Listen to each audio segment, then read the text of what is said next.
Assalamualaikum warahmatullahi wabarakatuh. Perkenalkan, kami dari kelas 11 OTKP 2. Berikutnya kami di sini akan menjelaskan mengenai dasar hukum K3LH pelajaran ATK Sarana Prasarana oleh Bapak Hendy Rohendi SPD.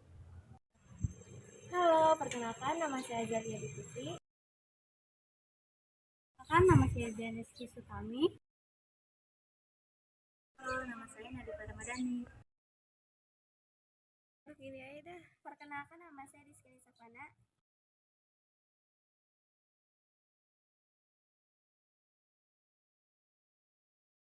Definisi K3H. K3H merupakan singkatan dari kesehatan, keselamatan kerja, dan lingkungan hidup. K3H adalah suatu upaya perlindungan agar tenaga kerja selalu dalam keadaan sehat dan selamat selama melakukan pekerjaan di tempat kerja. Selanjutnya, tujuan dibentuknya K3H yang pertama, melindungi dan menjamin pekerja atas hak keselamatannya ketika melakukan pekerjaan untuk kesejahteraan hidup dan meningkatkan produktivitas kerja. Yang kedua, memelihara sumber produksi agar dapat digunakan secara aman dan efisien. Undang-Undang Dasar 1945. Pada pasal 27 ayat 2, tiap-tiap warga negara berhak atas pekerjaan dan penghidupan yang layak bagi kemanusiaan. Hak merupakan suatu yang dimiliki oleh setiap individu, baik dalam lingkungan pekerjaan, masyarakat, bahkan hak sebagai warga negara Republik Indonesia. Sedangkan kewajiban adalah suatu tanggung jawab atau amanah yang didapatkan dan harus dilakukan oleh seseorang. Salah satu keseimbangan antara hak dan kewajiban tersebut demi kinerja yang maksimal pada pasal 28A yang berbunyi, setiap orang berhak untuk mempertahankan hidup dan kehidupannya. Undang-Undang Ketenagakerjaan Nomor 13 Tahun 2003.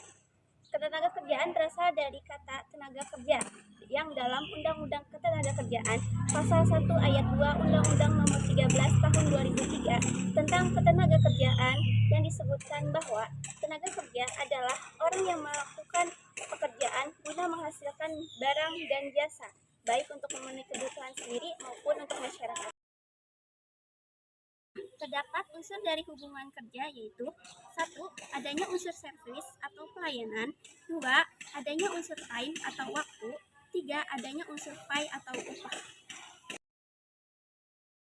Undang-Undang ketiga nomor 1 tahun 1970 tentang keselamatan kerja adalah undang-undang yang mengatur tentang keselamatan kerja dalam segala tempat kerja, baik di darat, di dalam tanah, di permukaan air, di dalam air, maupun di udara, yang berada di dalam wilayah kekuasaan hukum Republik Indonesia.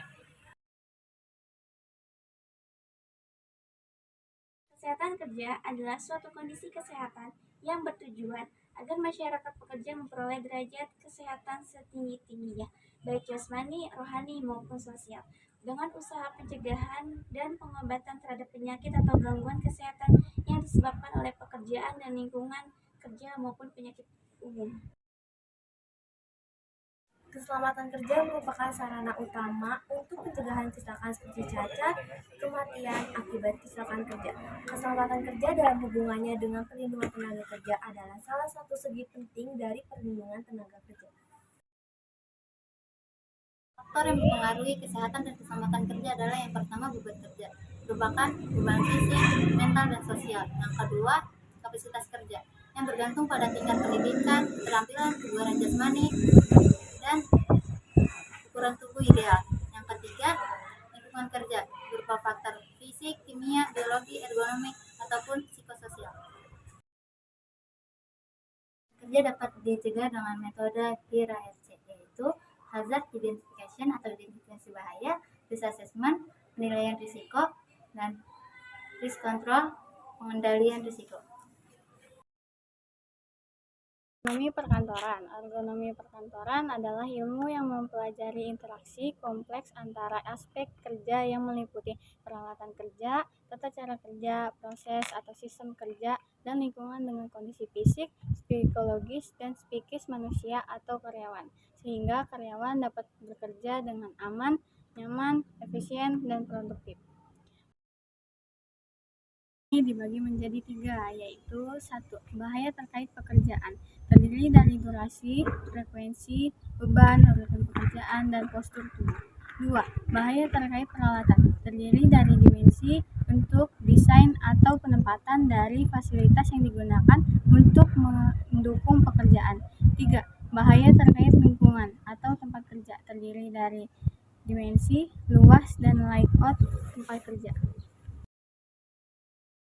Standar ergonomi perkantoran. 1. Luas tempat kerja. Setiap orang yang bekerja di dalam ruangan harus mendapatkan ruang udara. 2. Tata letak peralatan kantor. Sesuaikan tinggi tempat duduk dengan tinggi monitor. 3. Kursi. Ukuran kursi harus sesuai dengan ukuran karyawan yang menggunakan. 4. Meja kerja. Peralatan barang dikelompokkan sesuai dengan tingkat kebutuhan. 5.